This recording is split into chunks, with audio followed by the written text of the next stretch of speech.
بسم اللہ الرحمن الرحیم۔ ناظرین، تعلیم اور تعلم دونوں کا رشتہ گہرا ہے اور اس نے اتنی ترقی کی کہ اب تو اس کی مختلف برانچیں اور فرعیں نکلنا شروع ہو گئی ہیں۔ پہلے لوگ صرف کچھ معلومات رکھتے ہوتے تھے تو لوگ سارے ان کے پاس آتے تھے، لیکن اب ہر فیلڈ میں اسپیشلائزیشن کا دور آ گیا ہے۔ اس وقت ہم کسی کو کہیں کہ وہ ایجوکیٹ ہے تو لوگ پوچھتے ہیں وہ کس فیلڈ میں ایجوکیٹ ہے، ایجوکیشن ایکسپرٹی اس کی کس میں ہے، مہارت اس کی کس میں ہے۔ تو آج کل یہ دور جو ہے وہ ایجوکیشن کا دور کہلاتا ہے۔ اسی حوالے سے آج ہم قوم کے انتہائی اہم فرد اور محنت و لگن میں اپنی مثال آپ جناب ڈاکٹر علی حسین عارف صاحب سے ملاقات کرواتے ہیں، اور بنیادی طور پر اس کا مقصد بھی یہ ہے کہ ہم تعلیم کے ماہرین کو جان کر تعلیم کی طرف متوجہ ہوں۔ السلام علیکم آغا صاحب۔ وعلیکم السلام ورحمۃ اللہ وبرکاتہ۔ کیا حال ہے آپ کے؟ الحمدللہ۔ ڈاکٹر صاحب، میں ابتدائی طور پر آپ کے بارے میں جاننا چاہوں گا، انٹروڈکشن پہ، ابتدائی تعلیم کہاں سے حاصل کی ہے؟ اعوذ باللہ من الشیطان الرجیم، بسم اللہ الرحمن الرحیم۔ سب سے پہلے آپ کو شکریہ ادا کرتا ہوں آغا فرحت، آپ نے یہ موقع فراہم کیا۔ ابتدائی تعلیم میری جو ہے شروع ہوتی ہے بلتستان سے۔ میں اپنے آبائی گاؤں سے ہی میں نے وہاں سے تعلیم کا سلسلہ شروع کیا، پھر مدرسے میں آیا۔ مدرسے میں آنے کے بعد مروجہ تعلیم کے ساتھ ساتھ مذہبی تعلیم بھی پڑھنا وہاں سے۔ پھر عصری تعلیم کہاں تک آپ نے مدرسہ میں سیکھی یا وہاں سے یعنی کلاس 6 پاس کر کے، چھٹی جماعت سے پڑھ کے 6 پاس کر کے آئے، پھر مدرسے میں آئے۔ مدرسے میں آنے کے بعد پھر باقی جتنی بھی جو ہے جتنی ڈگریز ہے یا جو بھی تعلیم حاصل کی ہے وہ دونوں ساتھ ساتھ ہے۔ مذہبی جو ہمیں ریلیجس ایجوکیشن ہے، اسی طرح سے جو کنٹمپریری جو ایجوکیشن ہے کلاس 7 سے لے کر ابھی تک جو باقی جو سلسلہ ہے وہ مدرسے میں آنے کے بعد ہی میں نے یہ تعلیم کا سلسلہ شروع کیا۔ تو مہدی آباد میں جب مذہبی تعلیم کی جو ابتدا ہے وہ وہاں سے ہوتی ہے، جامعۃ المحمدیہ ٹرسٹ مہدی آباد میں۔ وہاں شیخ حسن مرحوم، خدا ان کو غریق رحمت کریں، خوبصورت بہترین ایک مدرسے ریلیجس ایجوکیشن کا ایک سیٹ اپ وہاں موجود ہے۔ وہاں پر داخلہ لیا، وہاں پر میرے ماموں تھے پڑھانے کے، وہاں ہوتے تھے، تو انہوں نے ہی کہا تھا کہ یہ تعلیم بھی بہترین ہے کہ ساتھ ساتھ پڑھیں تو زیادہ بہتر ہے۔ ماشاءاللہ، آپ جیسے کامیاب ترین شخص جو عصری تعلیم کے ساتھ ساتھ مدارس کی تعلیم یا مدارس کی تعلیم کے ساتھ ساتھ عصری تعلیم کو بھی لاگو کیے رکھا، تو یہ کہاں تک ماسٹر کہاں سے کیا، کس یونیورسٹی سے آپ نے اعلیٰ تعلیم کے لیے؟ تو یہاں پر جب وہاں سے میٹرک کرنے کے بعد میں جامعہ اہل بیت میں آیا۔ جامعہ اہل بیت میں 1.5 سال گزارنے کے بعد جامعۃ الکوثر میں وہاں پر داخلہ ملا۔ وہاں آنے کے بعد باقی تمام جو مطلب علوم کہہ دے یا جو ڈگریز جو میں نے حاصل کی ہے وہ سب جامعۃ الکوثر کی وجہ سے ہی مجھے حاصل ہوئی ہے۔ وہاں جیسے کہ آپ بھی جانتے ہیں ایک بہترین ایک تعلیمی ماحول تھا، تو جہاں پر شیخ الجامعہ کا ایک تصور ہے بلکہ ایک حقیقت پر مبنی ایک نظریہ تھا، وہ یہ تھا کہ ڈویژن آف جو نالج ہے، تقسیم علوم کو غیر منطقی سمجھتے ہیں اور وہ یہ فرماتے ہیں کہ یہ غیر اسلامی ہے۔ اسلام میں علوم کو مذہبی اور دنیاوی تعلیم اس اعتبار سے کہیں پر کوئی ڈیوائڈ کیا ہوا ایسا نہیں ہے، لہٰذا انسان کو ایک ہولسٹک ایجوکیشن جس کو کہا جاتا ہے اس کا حامل ہونا چاہیے۔ اس لیے کہ جامعۃ الکوثر میں جہاں پر ہمیں مذہبی تعلیم پڑھنے کے بہترین مواقع فراہم وہاں پر ہوئے، ساتھ ساتھ جو ورلڈلی ایجوکیشن ہے یا جس کو آج کل کنٹمپریری ایجوکیشن کہا جاتا ہے وہاں بھی پڑھنے کا موقع ہمیں فراہم ہوا۔ تو وہاں آنے کے بعد پھر فیڈرل بورڈ سے FA کیا، ساتھ ساتھ مدرسے کی تعلیم بھی جاری رہی، اور اس کے بعد پنجاب یونیورسٹی سے میں نے BA کیا، اور ساتھ ساتھ وفاق المدارس سے MA BA یہ بھی مکمل کرنے کی خدا کی طرف توفیق ملی۔ اس کے بعد BA پاس کرنے کے بعد پھر نمل میں national university of modern languages میں وہاں پر ایجوکیشن پلاننگ اینڈ مینجمنٹ میں ماسٹر کیا۔ ماشاءاللہ۔ جب وہاں سے ماسٹر مکمل کیا تو اس وقت تک کوثر میں جو مذہبی جو ہماری تعلیم تھی وہ بھی مکمل کرنے کی خدا کی طرف سے توفیق عطا ہوئی، تو وہاں پر کفایتین مکمل یہاں سے کیا، اور وہاں سے ماسٹر کرنے کے بعد پھر میں مشہد چلا گیا تھا۔ وہاں پر خوبصورت بہترین ایک برنامہ ہے سامن الحجج کے نام سے، آیت اللہ مصباح موسوی، خدا جو ہے ان کو طول عمر عطا فرمائے، ان کا بہت ہی خوبصورت برنامہ، یعنی جس پر ہم فخر کر سکتے ہیں، ویل مینیج اور ہر اعتبار سے بہترین ایک تعلیمی برنامہ ہے. وہاں پر اصول فقہ میں تخصص کرنے کا موقع ملا, تو وہاں پر وہ تخصصی مکمل کرنے کے بعد پھر نجف الاشرف چلا گیا, وہاں کچھ عرصہ گزارا. وہاں گزار کے دوبارہ کوثر میں آیا 2011 میں. یہاں آنے کے بعد پھر دوبارہ ایک طرف تدریس کا عمل شروع ہوا, تو ساتھ ساتھ یونیورسٹی میں ایم فل میں نے ماشاءاللہ اس میں داخلہ لیا. ایم فل کے تھیسس کا موضوع کیا رہا آپ کا؟ میرا یہ تھا کہ ایک تو ایم فل ایجوکیشن میں ہی کیا تھا, تو وہاں پر تھا comparative study of Islamic and existentialist paradigms of education. فلسفہ وجودیت اور فلسفہ اسلام میں تعلیم کے بارے میں جو تصورات تھے, ایک ٹیچر کے بارے میں ان کا نظریہ کیا, اسلام کیا کہتا ہے. چونکہ آج کل جان ڈی وی کے آنے کے بعد, بہت سارے ماہرین کے آنے کے بعد جو ایجوکیشن کے بارے میں جو تصور تھا وہ بدل گیا تھا. پہلے ٹیچر سینٹر ایجوکیشن, ہمارے ٹیچر ایجوکیشن سینٹر جو ہے دنیا میں رائج تھا, اب اس کو کنورٹ ہو کر ڈائیورٹ ہو کر ابھی آ گیا اسٹوڈنٹ سینٹر کی طرف. تو وہ فلسفہ وجودیت چونکہ ایک پریویلیج جو سسٹم تھا دنیا میں وہ یہی تھا, تو میں نے یہ دیکھنے کی کوشش کی اسلام اور ان میں کیا کمیونٹیز ہے اور کیا ڈفرینسز ہے ٹیچر کے رول کے اعتبار سے, پی ایچ ڈی کے اعتبار سے موضوع. جی اس کے بعد پی ایچ ڈی بھی نمل میں ہی وہاں سے میں نے کیا. پی ایچ ڈی وہاں تک 2020 میں میری پی ایچ ڈی مکمل ہوئی. 2016 میں نے ایڈمیشن لیا تھا, مطلب 3-4 سال میں الحمدللہ وہ پی ایچ ڈی مکمل ہوئی.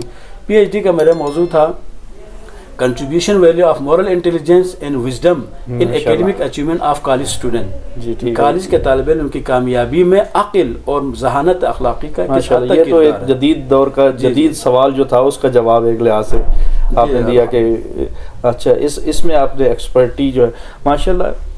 اس موضوع پہ اہم ترین جو پیغام ہے تھیسس کا وہ کیا؟ موضوع کا یہ تھا کہ سوال بندے کے لیے, عام بندے کے لیے وہ یہ تھا, کیا جو عام طور پہ یہ خیال کیا جاتا ہے کیا ہمارا جو نظام تعلیم ہے اور اسی طرح سے لڑکوں میں جو اخلاقی کمالات جو موجود ہے یا عقل, کیا یہ سوال جو عام طور پہ یہ لوگ کرتے ہیں, کیا عقل بڑھنے سے کیا ایسا بھی ہو سکتا ہے تعلیمی کامیابی بھی ہمیں حاصل ہو, یا اسی طرح سے مرد اور زن میں, بچے اور بچیوں میں عقلی اعتبار سے کوئی فرق موجود ہے یا نہیں ہے, کیا اخلاق کا خود عقل کے ساتھ کوئی ریلیشن موجود ہے یا نہیں ہے, ان سب کو ہم نے دیکھنا تھا. تو اس تھیسس کا اوورآل جو آپ کہہ سکتے ہیں, جو سم اب ہم کر کے کہیں تو ایک پازیٹیو ریلیشن جس کو ہم کہتے ہیں وہ موجود ہے کہ عقل بڑھنے کے ساتھ ساتھ تعلیمی کارکردگی میں بہتری نظر آئی. اور خصوصاً چونکہ جس لیول پہ میں نے کیا تھا وہ ایف ایس سی یعنی پارٹ 2 کے اسٹوڈنٹ سے میں نے ڈیٹا کلیکٹ کیا تھا, تو اس لیول تک بچے اور بچیوں میں عقل کے اعتبار سے کوئی خاص فرق نظر نہیں آیا. لیکن ہمارے اس علاقے میں جیسے اسکردو میں نے کیا تھا, بلتستان ریجن میں کیا تھا, 4 ڈسٹرکٹ ہے وہاں پر, تو لیکن اخلاقی طور پر بچیاں بچوں سے بہتر تھیں ماشاءاللہ. یہ ہمیں سمجھ میں آیا. ساتھ خود اخلاق اور عقل میں بھی بہت پازیٹیو جو ہے ریلیشن ہے. لیکن اسی تھیسس کے توسط سے مجھے 5 اور مذاہب, دیگر مذاہب کے بارے میں پڑھنے کا بھی موقع ملا. مطلب ہندوازم کے بارے میں, بدھزم کے بارے میں, جوڈائزم کے بارے میں, کرسچینٹی کے بارے میں, سوشلزم ہے, کمیونزم ہے, جتنے بھی جو بہت سارے جو میجر جو سکول آف تھاٹ دنیا موجود ہے, ان سب کے بارے میں پڑھنے کا تھوڑا سا موقع بھی ملا کہ ان میں عقل اور اخلاق کے بارے میں کیا کیا مواد ہے, کس حد تک ایمفیسس وہاں پر موجود ہے, یہ چیزیں وہاں سے سیکھنے کو بھی ملی. ماشاءاللہ. اتنی محنت کرنے کے بعد, اتنی کوشش اور ماشاءاللہ جدوجہد, بیرون ممالک سے بھی آپ نے تعلیم تخصص کیا, پاکستان اسلام آباد کے یونیورسٹی سے ڈگری حاصل کی, اس کے بعد پریکٹیکل لائف میں آئے. تو پریکٹیکل لائف ایک تو اپنے بارے میں کہ کہاں سے آپ نے آغاز کیا اور پھر اس میں کیا کیا مشکلات ہیں؟ بہت ہی اہم سوال ہے کہ پریکٹیکل لائف میں جیسے ایک تو میرا اپنا جو مشغلہ تھا وہ تدریس ہے. تو تدریس جامعۃ الکوثر میں 2011 سے ابھی تک جو ہے خدا کے فضل و کرم سے وہاں پر خدمت کرنے کا خدا کی طرف سے یہ موقع عطا ہوا ہے. تو وہاں 11 سالوں سے مختلف علوم ہے, مثلا زیادہ تر اصول فقہ پڑھاتا ہوں, اصول ہے, رسائل ہے, کفایہ ہے, اور ساتھ ساتھ علم رجال بھی پڑھانے کا موقع ملا, منطق بھی کبھی کبھار پڑھاتا رہا ہوں. تو ایک تو یہ تدریس والا شعبہ ہے. دوسرا جو ہے ایک ریسرچ, ہمارا جو جرنل 2 جرنلس ہیں ہمارے کوثر کی طرف سے, ایک اسوہ جرنل آف ریسرچ ہے, ایک الکوثر آف جرنل آف, ان دونوں میں ایز اے ایڈیٹر میں وہاں پر جو ہے اپنی خدمات 2 یعنی مجلے جو ہے وہ آپ کے مشاورت سے یا آپ کی سرپرستی میں جو ہے وہ نکلتے ہیں. اس کے علاوہ ہادی ٹی وی میں پوسٹ پروڈکشن ہے, پروگرام ہے, جو بھی پروگرام ہوتا ہے جب تو اس مراحل سے نہ گزرتا, پروگرام نہیں گزرتا تب تک وہ آن ایئر نہیں ہوتا. پوسٹ پروڈکشن, اس کو عام سادہ لفظوں میں کہیں گے کہ جو دیکھنا ہوتا ہے نظر ثانی ہے. جی جی, پروگرام پہ کہ کوئی غلطی نہ جائے آگے ویور تک, ہماری پالیسی کے مطابق ہے یا نہیں یہ ہے. اس کے علاوہ جو گائیڈنس اینڈ کونسلنگ ہے لڑکوں کو جو ہم وہاں پرووائڈ کرتے ہیں کوثر میں، جتنے بھی لڑکے یونیورسٹیز میں جاتے ہیں کہ ہماری کوشش ہوتی ہے ان کو بہتر ان کو رہنمائی ملے، سبجیکٹ اس میں انتخاب کے حوالے سے ہے اور اسی طرح سے تھیسس کے حوالے سے۔ اس کے علاوہ جو حالیہ دنوں میں نیشنل کریکولم ایویلیویشن جو کمیٹی ہے اس کا بھی ایک میں ممبر ہوں، شیعوں کی طرف سے کورس نصاب تعلیم کا جو ہے اس میں گورنمنٹ آف پاکستان کی طرف سے، اور اس کے علاوہ جو ہے وہ آرٹیکل مختلف تحقیقاتی کام بھی کرتا رہتا ہوں، اور اس میں سے جو ہے ابھی تقریباً 6-7 آرٹیکل جو پاکستان انٹرنیشنل اور نیشنل جو ریکگنائز HEC کی طرف سے مجلے ہیں وہاں پر پبلش ہوئے ہیں۔ ایک ہمارا آرٹیکل تھا ابھی شکاگو یونیورسٹی والوں نے اپنے ویب سائٹ پر ڈالا ہے کہ جو دنیا میں بہت بڑا ان کا ایک نام ہے، دنیا کے ٹاپ 10 میں شامل ہے ماشاءاللہ، تو وہ وزڈم کے بارے میں تھا، انہوں نے اپنے اس پر شامل کیا۔ تو اس کے علاوہ ٹرانسلیشن بھی کرتا ہوں مختلف جو ہے وہ مثلا حرم امیر المومنین علیہ السلام کی جو ویب سائٹ ہے، امام حسین علیہ السلام حرم کی ویب سائٹ ہے عتبہ جو حسینیہ، تو ادھر بھی جو ویب سائٹ پر جو ٹرانسلیشن کا جو اردو میں جو مواد وہاں پر اپلوڈ کرتے ہیں ان سے ابتدا ہم نے کیا تھا ماشاءاللہ۔ تو اسی طرح سے ایک مدرسہ .pk ہے جی، وہاں پر بھی ابتدا میں جب ہم نے وہ مدرسہ والوں شیعوں کی طرف سے جو نصاب تعلیم یا جو کتابوں کی ریکارڈنگ شروع ہوئی تو سب سے پہلے ہی میں نے تقریباً 100 ویڈیوز بنا کے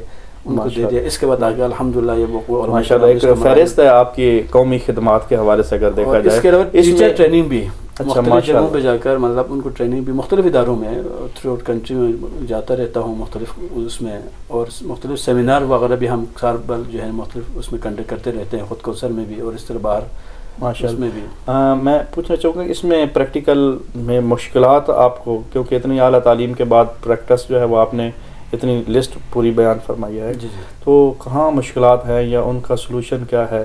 ان مشکلات کا جو PhD جو ہے کرنے کے بعد ایک اسپیشلائزیشن کرنے کے بعد بندہ جو ہے وہ قومی خدمات انجام دے رہا ہو تو اس میں مشکلات اور ان کا حل کیا ہے؟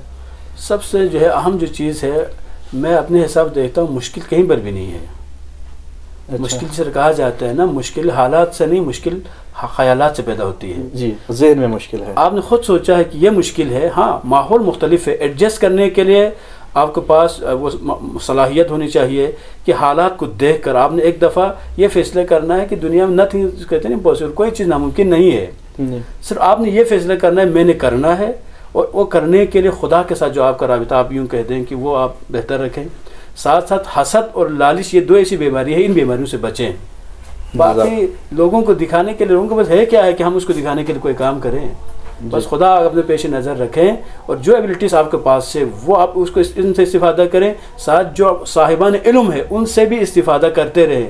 PhD کے ڈگری حاصل کرنے کا یہ مطلب نہیں ہے کہ تعلیم مکمل ہوئی، نہیں، تعلیم اب شروع ہو رہی ہے، لرننگ ہو رہی ہے، اب لرننگ ہے، اب لرننگ بائی ڈوئنگ ہے، ٹھیک ہے نا، اب ہم کام کرتے ہوئے سیکھ رہے ہیں، اسٹاپ نہیں ہے۔ تو مشکل یہی ہے کہ آپ یہ سمجھیں کہ میرا مشکل، ہاں جو بھی کام آپ کو ملتا ہے تو آپ ٹاسک اورینٹڈ بن جائیں۔ اب یہ جیسے کہ معصومین علیہ السلام کی روایت میں ہر کام کو اس طرح سے کریں، ہر کام کو اس طرح سے کریں کہ آپ کا ایک نام بن جائیں، ٹرکانے کی کبھی کوشش نہ کریں یا کام ہی نہ کریں تو اس انداز میں کریں کہ لوگ آپ کو دیکھ کے کریں ہاں بہتر، اچھا کام کیا ہے، ماشاءاللہ۔ یہ میری اپنی نظر میں یہ چیز ہے۔ اور باقی ایڈجسٹ ہونے کے لیے جہاں بھی آپ جاتے ہیں ماحول نیا ہے، لوگ نئے ہوتے ہیں، تو سمجھنے کے لیے وہاں پر ایڈجسٹ ہونے کے ٹائم تو لگتا ہے، لیکن مشکل کہیں پر بھی نہیں ہے۔ ظاہر علمی مواد جب ہم اکٹھا کر رہے ہوتے ہیں، جب طالب علم ہوتے ہیں تو اس وقت پڑھنے کے چیزیں اور ہوتی ہیں، اخلاقیات اور ہوتے ہیں، لیکن انہی کو لاگو کرنے میں مشکلات ہوتی ہیں۔ آپ صحیح فرما رہے تو اس حوالے سے کیا پیغام دیں گے قوم کے نوجوانوں کو کہ پڑھنے کے حوالے سے بھی اور پھر پریکٹیکل لائف میں آنے کے حوالے سے بھی؟ سب سے پہلی بات یہ ہے کہ 3-4 کتابوں کو پڑھنے کے بعد اپنا آپ کو صاحب نظر کبھی بھی نہ سمجھیں۔ آپ 3 کتابیں پڑھتے ہیں تو 3 کتاب ہے، آپ نے اس علم کے تمام تر جو ہے رموز سے کہتے ہیں اصطلاحات سے ابھی آپ آشنا نہیں ہوئے ہیں۔ ایک دوسری بات یہ ہے کہ تھوڑا سا بھی اگر موقع اگر آپ کو مل جاتا ہے تو ان مواقع سے زیادہ گین کر کے آگے بڑھنے کی کوشش کریں، انہیں پہ جا کر بس یہاں تک پہنچ گیا تو یہی میرے لیے انف ہے، نہیں یہ کافی نہیں ہے۔ تیسری چیز ہے حوصلہ کبھی نہ ہاریں، آپ جو ہے حوصلہ کبھی نہ ہاریں، چونکہ انسان ہمیشہ یعنی آخری زندگی کا آخری لمحے تک آگے بڑھ سکتا ہے، ترقی کر سکتا ہے، بس حوصلہ نہ ہاریں۔ یہ ایک شعر ہے، عزم راسخ ہو تو دیتی ہے صدا، خود منزل حوصلہ ہو تو کوئی راہ دشوار نہیں ہے، کوئی بھی راہ کا مشکل نہیں ہے، آپ نے یہ فیصلہ کرنا ہے میں نے آگے بڑھنا ہے۔